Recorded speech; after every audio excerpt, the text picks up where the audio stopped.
Good morning, students.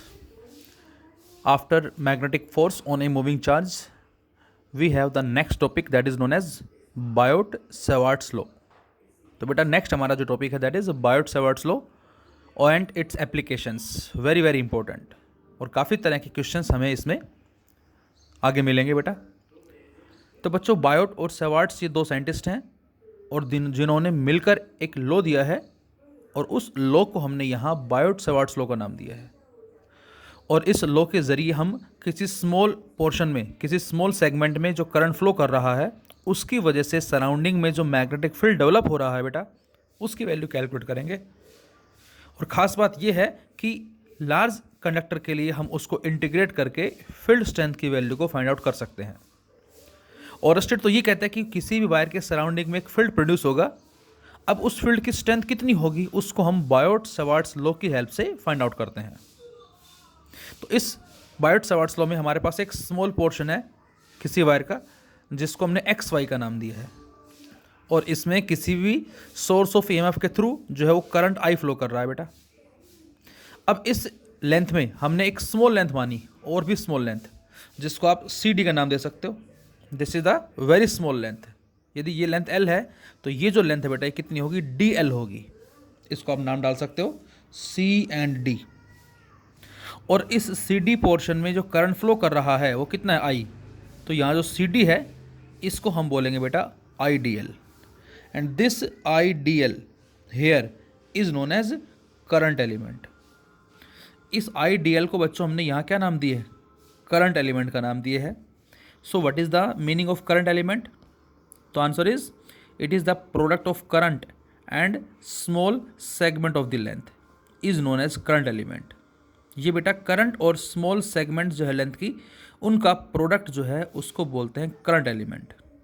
What is the significance of this current element? इस current element का क्या significance है बच्चों? The answer is this is the main source of magnetic field in A current carrying wire.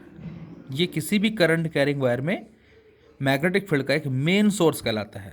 तो जब भी आपसे कहा जाए कि what is the source of magnetic field in the current carrying wire then the answer will be current element. तो मैंने लिखा यहाँ से this law deals with the magnetic field at a point due to a small current element, a part of any conductor carrying current. So we consider a small element जिसको हम जो भी नाम दें A B C D anyone, A B or C D, having length dl in which current I is flowing, and we have to find out the field strength at a point P outside the wire at a distance r from this current element. हमें जो field calculate करना point P पे बेटा वो point P जो है इस current element से r डिस्टेंस पे है and such that dl and r makes an angle theta. यदि हम इस P पॉइंट को यहाँ ले आते हैं इस तरह से तो उस केस में थीटा कम हो जाएगा बेटा. इस P पॉइंट को एग्जैक्ट मैं इस वायर के ऊपर ले आता हूँ यहाँ पर, इस पॉइंट पे यहाँ पर, तो यहाँ पर लाते ही अभी फ़िलहाल एंगल है ये इस तरह से, और जैसे जैसे इस पॉइंट P को ऊपर शिफ्ट करेंगे वैसे वैसे एंगल घटेगा. और जैसे ही इस पॉइंट P को हम यहाँ ले आएँ, जैसे मैं कहता हूँ ये वायर है और ये हो गया करंट एलिमेंट आइडियल, और पॉइंट P जो है सपोज यहाँ पर है तो यहाँ पर ये एंगल कितना होगा बच्चों, 90 डिग्री होगा. इस पॉइंट P को ऊपर ले जाएंगे एंगल डिक्रीज होगा, और जैसे ही पॉइंट P यहाँ जाएगा इस वायर के एग्जैक्ट ऊपर तो आंसर होगा थीटा इज 0. और इसी पॉइंट P को यदि मैं यहाँ ले आऊँ बेटा तो थीटा हो जाएगा 180 डिग्री, इसके जस्ट नीचे ले आए तो इस तरह से आप समझ सकते हैं. नीचे का मतलब लोअर एंड के नीचे और ये अपर एंड के ऊपर, इस तरह से बोलेंगे हम. तो अब बायोट और सावर्ट्स ने क्या बताया कि इस करंट एलिमेंट का जो फील्ड होगा इस पॉइंट P पे वो स्मॉल फील्ड होगा, और जिस स्मॉल फील्ड को हमने यहाँ पर डी बी लेटर से रिप्रेजेंट किया है. B is the field strength and D delta B, D B small field strength. So, according to Biot-Savart's law, the magnitude of magnetic field induction dB at a point P due to current element depends on following factors. First one is it depends on strength of current, it depends on small segment of the length, or we can write combined dB depends on current element. Number 2, this dB is directly proportional to sine of the angle between DL and R. And third, this dB is inversely proportional to square of the distance between current element and the point B. तो इन तीन parameter पे depend करेगा। First बेटा क्या है, current element पे directly होगा, दूसरा साइन थीटा के डायरेक्टली होगा, तीसरा इनवर्सली आर स्क्वायर के।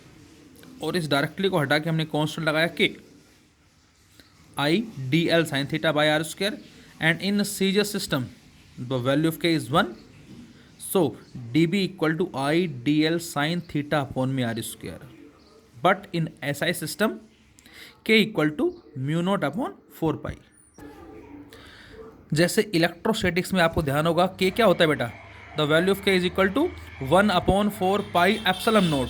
वहाँ पर आते था क्या, इलेक्ट्रोस्टैटिक्स में क्या आता था हमारा 1 अपॉन 4 पाई एप्सिलॉन नोट। वहाँ एप्सिलॉन नोट क्या होता था, electrical permittivity in free space. यहाँ म्यू नोट है, this is the magnetic permeability in free space. ये इलेक्ट्रिकल परमिटिविटी और मैग्नेटिक परमेबिलिटी जो है बेटा, ये हमें उस मीडियम की इलेक्ट्रिक और मैग्नेटिक प्रॉपर्टीज़ के बारे में बताती हैं।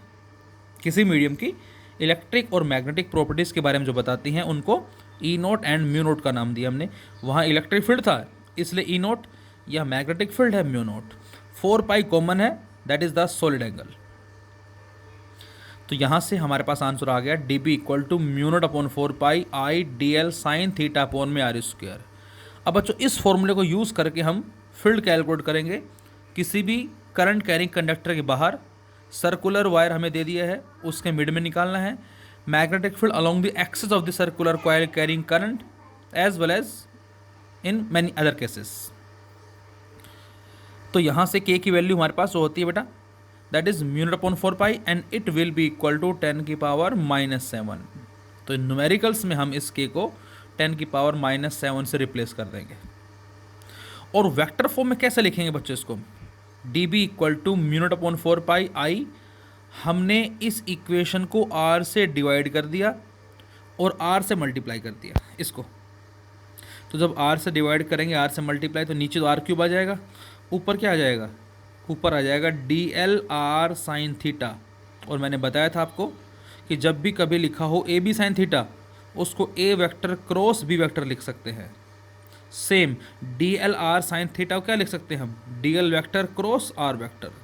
तो ये वेक्टर अलजेब्रा से हमारे पास है, A vector cross B vector equal to A B sine theta N cap. Same D L cross R equal to D L R sine theta N cap. और एन कैप क्या देगा हमें, direction देगा किसकी, फील्ड की, और जिसको हम बात करेंगे राइट हैंड थंब रूल के बेसिस पे फाइंड आउट भी करेंगे। बच्चों जो के है ये किस पे डिपेंड करता है, ये बात बड़ी इंपॉर्टेंट है। तो आंसर है द वैल्यू ऑफ के depends on the medium in which the conductor is situated. Conductor किस मीडियम हमें लोकेट किया हुआ है। And the second one is system of units chosen.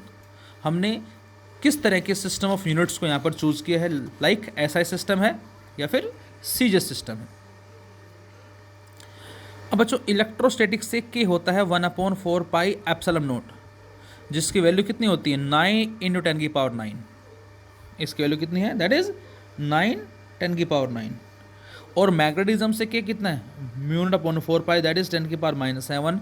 यदि हम इसको और इसको डिवाइड कर दें तो क्या मिलेगा, तो आंसर है जब हम इनको डिवाइड करेंगे तो यहाँ से लेफ्ट में जो 4 पाई वो कैंसिल आउट हो जाएगा और राइट साइड में हमें वैल्यू मिलेगी कुछ इस तरह से। और इसको नीचे ले जाएं हम तो ये बन जाएगा 10 की पावर +7, और 9 पहले से है, ये बन जाएगा 16। और 9 10 की पावर 16 को 3 10 की पावर 8 भी लिख सकते हैं उसका स्क्वायर के साथ। ये बन गया c, स्पीड ऑफ लाइट। कब, जो हमने दोनों को डिवाइड कर दिया है। तो यहाँ से रिलेशन आता हमारा mu naught E naught equal to 1/c² और c इक्वल टू 1/म्यू नोट ई नोट का अंडर रूट। तो ये हमारा एक रिलेशनशिप आ गया। और अब इसके बिहाफ में बता सकते हैं क्या, कि लाइट जब कभी एक मीडियम से दूसरे मीडियम में जाएगी तो क्या होगा। तो हम पढ़ेंगे आगे ऑप्टिक्स में कि whenever light goes from one medium to another medium then it bends towards a normal due to decrease in speed. और वहाँ पर इसी कॉन्सेप्ट को हम यूज़ करके आंसर देंगे, क्योंकि ये हमारे फ्री स्पेस के लिए है। मीडियम के लिए क्या लिखेंगे हम, मीडियम के लिखेंगे v इक्वल टू 1/म्यू इंटू ई, इसका अंडर रूट। और हम लिखेंगे आगे म्यू बराबर mu naught into mu R होता है और ई बराबर E naught into E R होता है। तो v की वैल्यू जो आती है सोल्व करने के बाद V equal to C upon में म्यू आर ई आर का अंडर रूट। इस तरह से हमें वैल्यू मिलती है और इस रीजन से हमने आंसर दिया है कि जब लाइट रेयर टू डेंसर जाएगी तो इसकी स्पीड जो है वो डिक्रीज हो जाएगी। यदि उस मीडियम की हमें ई आर और म्यू आर गिवन है, जैसे मैं कहता हूँ क्या कि लाइट जिस मीडियम में ट्रैवल कर रही है उसके लिए रिलेटिव मैग्नेटिक परमिबिलिटी और परमिटिविटी जो है सपोज 1 और 9 है, उस मीडियम में लाइट की स्पीड बताओ क्या होगी। अब एक 1 है एक 9 है, तो यहाँ से सी बाय रूट 9 दैट इज़ 3, तो सी बाय 3 आंसर आ जाएगा। तो उस मीडियम में लाइट की स्पीड कितनी होगी, सी बाय 3। सी इज़ 3 इंटू 10 की पावर 8 अपॉन 3, तो आंसर इज 10 की पावर 8 मीटर पर सेकेंड।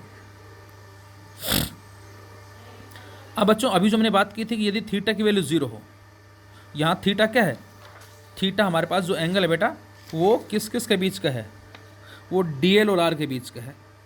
अब यदि इस पॉइंट पी को हम यहाँ ले आएँ इस जगह पर, मतलब ये वायर हो गया और पॉइंट पी एग्जैक्टली इसके सामने है यहाँ पर, तो थीटा 0 होगा। और जब थीटा 0 यहाँ पर पुट करेंगे हम तो साइन 0 0 हो गया और फील्ड 0। इसी तरह से इस पी को हम यहाँ ले आएँ, उस केस के अंदर क्या होगा, थीटा 180 डिग्री एंड साइन 180 भी क्या होता है 0। इसका मतलब मैं कहता हूँ ये हमारा एक वायर है, दिस इज़ वायर, और इसमें कुछ इस तरफ करंट जा रहा है ऊपर की तरफ, तो बेटा इस पॉइंट पे फील्ड क्या होगा 0 होगा और इसके इस पॉइंट पे फील्ड क्या होगा 0। मतलब इसके एग्जैक्ट ऊपर यहाँ पर ऊपर कहीं चले जाओ आप और इसके एग्जैक्ट नीचे यहाँ पर कहीं आ जाओ आप, एग्जैक्टली फील्ड क्या होगा 0। क्यों होगा, क्योंकि यदि करंट ऊपर जा रहा है और पॉइंट पी यहाँ है तो थीटा यहाँ 0 होगा। किसके बीच का एंगल, डी एल और आर के बीच का एंगल, और यहाँ थीटा 180 डिग्री होगा। लेकिन इसमें करंट ऐसे आ रहा है इस तरह से इन दिस वे, और पॉइंट हम यहाँ लेते हैं, तो अब ये थीटा 0 बनेगा और ये थीटा 180 बनेगा पीछे, और दोनों ही केस में फील्ड अब भी क्या हो जाएगा 0। तो ये बात आपको याद रखनी है जो आगे हम न्यूमेरिकल्स में यूज़ करेंगे कि फील्ड स्ट्रेंथ जो है वो वायर के एग्जैक्ट ऊपर और नीचे जो है, मतलब वायर है ये, तो एग्जैक्टली यहाँ पर और यहाँ पर फील्ड 0 होगा, केवल इस तरफ फील्ड जो है वो एग्जिस्ट करेगा सराउंडिंग में। And now we have to find out the magnetic field due to a long state conductor carrying current. This is the application of Biot-Savart's law. बच्चों हमें मैग्नेटिक फील्ड कैलकुलेट करना है due to a long straight conductor carrying current. तो बेटा इसके लिए हमने एक लॉन्ग स्टेट कंडक्टर लिया, से वाई वाई डैश, और सी हमने मान लिया सपोज इसका सेंटर है, इसकी लेंथ काफ़ी ज़्यादा है, और बेटा अब हमने जो बाहर पॉइंट पी लिया है वो इस सी से कितने डिस्टेंस पे, सपोज ए डिस्टेंस पे, और हमें इस पॉइंट पी पे फील्ड कैलकुलेट करना है, और इस वायर में जो करंट है वो कितना फ्लो कर रहा है, से आई। अब ये वायर है काफ़ी बड़ा, सी हमने इसका सेंटर मान लिया और इसके सेंटर से बाहर हमने पॉइंट माना पी जो कि ए डिस्टेंस पे माना। अब बेटा बायोट-सावर्ट्स लॉ अप्लाई करने के लिए हमें क्या चाहिए, करंट एलिमेंट चाहिए। तो हमने इस पूरे वायर में और भी छोटी लेंथ मानी, कितनी, सी ओ। सी ओ कितनी है बेटा, एल। इस एल में और भी छोटी लेंथ मान ली हमने, इसको आप मान लो पॉइंट पी मान लो, चाहे आप पी तो हमने 12 रखा, एम मान लेते हम। तो इस एक्स वाई जिसकी लेंथ काफ़ी ज़्यादा है उसमें हमने क्या किया, सी सेंटर माना, और फिर हमने इसमें थोड़ी सी लेंथ ली सी ओ जिसको एल का नाम दिया, उसमें और भी स्मॉल लेंथ ली, कितना, ओ एम, कितना, डी एल, करंट कितना आई, तो यहाँ से लेकर यहाँ तक ये क्या बन गया, करंट एलिमेंट, कौन सा, ओ से एम का, आइडियल। और अब बायोट-सावर्ट्स लॉ के अकॉर्डिंग जो बाहर पॉइंट पी होता है वो इस करंट एलिमेंट से कितने डिस्टेंस पे होगा, आर डिस्टेंस। तो आर हो गया बेटा यहाँ से यहाँ तक distance, and this is angle theta. Theta is the angle between D L and R. अब बच्चों यदि ये थीटा है तो ये हमने क्या मान लिया, इसको डायग्राम को मैं एक बार फिर से बनाता हूँ।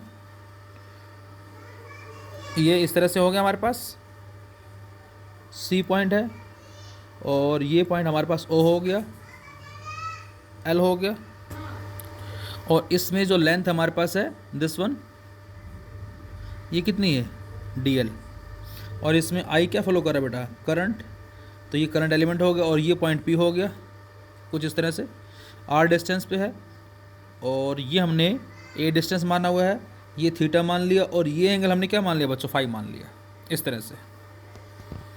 तो अब मैं आपसे कहूँ इस पॉइंट पी पे करंट एलिमेंट का फील्ड बताओ क्या होगा, तो आंसर है this one. Mu naught upon 4 pi I D L sine theta upon R square. This is the field strength at point P due to this current element. लेकिन ये तो केवल इसकी फील्ड है, हमें तो पूरे की फाइंड आउट करनी है। तो पूरे की फाइंड आउट करने के लिए क्या करेंगे, हम इसको इंटीग्रेट कर देंगे।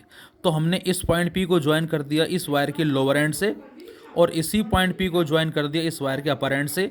मतलब ये इसका लोअर एंड यहाँ हो गया कुछ। अब मैं आपसे कहूँ ये जो लोअर एंड है इस पी के साथ कितना एंगल बना रहा है, तो इसको मैंने फाई 1 मान लिया। और जो ऊपर वाला पॉइंट हो गया ये इस तरह से, ऊपर वाला जो है इस पी के साथ कितना एंगल बना रहा है ये वाला, इसको हमने फाई 2 मान लिया। तो ये एंगल हमने फाई 1 फाई 2 किसके लिए, ध्यान रहे फाई 1 जो है बेटा इस पी का लोअर एंड से एंगल है, और फाई 2 जो है इस पी का अपर एंड से है, और फाई क्या है, करंट एलिमेंट के रेस्पेक्ट में है। ये तो थीटा है, ये phi. And now we have to find out the net field strength for the whole segment and we have to integrate this equation. तो हम क्या करेंगे, इस इक्वेशन को इंटीग्रेट कर देंगे, टोटल के लिए फाइंड आउट करनी है। अब जरा ध्यान से देखें, आपको इस ट्राइंगल से कौन सी सी ओ पी, इसको आप अलग से बना ले चाहे तो, ये सी ये ओ ये P and this angle is theta, this angle is phi and this is L, this is A and this is R. अब इस ट्राइंगल से आपको बच्चों वैल्यू निकालनी किसकी, डी एल की, साइन थीटा की और आर स्क्वायर की। सबसे पहले इन ये थीटा है ये 5, ये कितना होगा बेटा 90 डिग्री। मतलब ये 90 डिग्री, तो इन दोनों का सम भी क्या होगा 90 डिग्री। तो theta plus 5 equal to 90 degree, then theta कितना आएगा 90 माइनस 5। तो मैं आपसे कहूँ what is the value of sine theta, तो आप थीटा की जगह 90 माइनस 5 लिखेंगे तो हमें क्या मिलेगा कोस 5। तो इसका मतलब साइन थीटा को हम कोस 5 भी लिख सकते हैं, ये वैल्यू आ गई। दूसरा मैं आपसे कहता हूँ बेटा इसी ट्राइंगल से बताओ क्या कि कोस 5 क्या आएगा इस ट्राइंगल से। तो इस ट्राइंगल से कोस 5 की वैल्यू क्या आएगी, बोलो what is the value of cos 5 from this triangle. तो इस 5 के सामने ये परपेंडिकुलर, ये बेस जो कि ए है, और ये एच आर है, ए बाई आर। तो कोस 5 की वैल्यू आ गई ए बाई आर। हमें तो आर चाहिए बच्चों, तो आर कितना आ जाएगा ए अपॉन कोस 5, बोलो।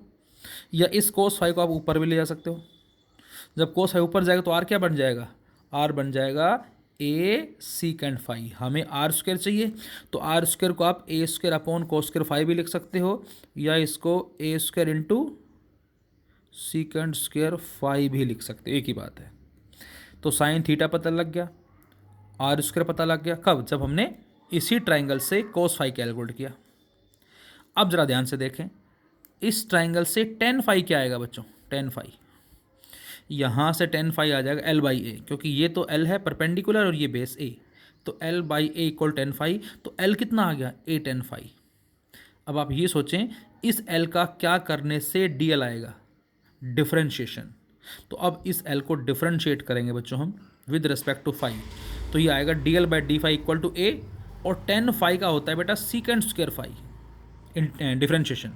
तो डी एल बराबर किसके आ गया, इस डी 5 को इधर ले आए, the value of D L is a सीकेंड square 5 into D 5। फिर से देखें एक बार जरा, बायोट-सैवर्ट्स लॉ से ये फील्ड आ गया हमारा पॉइंट पी पे इस करंट एलिमेंट का। अब बेटा हमें पूरे का निकालना है। अब जो हमने लिमिट्स अप्लाई किए हैं वो फाई 1 फाई 2 की फॉर्म में अप्लाई किए हैं, तो इसका मतलब हमें इस इंटीग्रेशन को फाई की रेस्पेक्ट में फाई की फॉर्म में कन्वर्ट करना पड़ेगा। और उसको कन्वर्ट करने के लिए हमने ट्राइंगल कौन सी ली वाली, जिसमें ये एंगल फाई है, और इस ट्राइंगल से थीटा और फाई का सम 90 डिग्री है, तो थीटा कितना आ जाएगा 90 माइनस 5। तो साइन थीटा कितना आया, sine 90 minus 5 that is cos 5। Second, हमने इसी ट्राइंगल से कोस 5 कैलकुलेट किया जो कि ए बाई आर आया, तो आर कितना आ गया ए बाई कोस 5, या आर स्क्वायर कितना आ गया ए स्क्वायर बाई कोस स्क्वायर 5। मैंने बताया ना कि हमें इन तीनों की वैल्यू कैलकुलेट करनी इस ट्राइंगल से, ये बात आपको याद रखनी है। यदि ये बात याद रह गई तो हमें करना इसको आसान रहेगा, अदरवाइज हम भूल जाएंगे। तो डी एल की वैल्यू सोल्व करनी है साइन थीटा की, आर स्क्वायर की, आर स्क्वायर की भी आ गई, साइन थीटा की भी आ गई, और डी एल की वैल्यू के लिए हमने क्या किया टेन 5 निकाला इसे ट्राइंगल से, और उसमें एल बराबर ए टेन 5 आया, और डिफ्रेंशिएट करके डी एल की वैल्यू सोल्व कर ली, वो होता है ये। और अब इन सेकंड थर्ड फोर्थ को पुट किस में करते हैं हम, फर्स्ट के अंदर।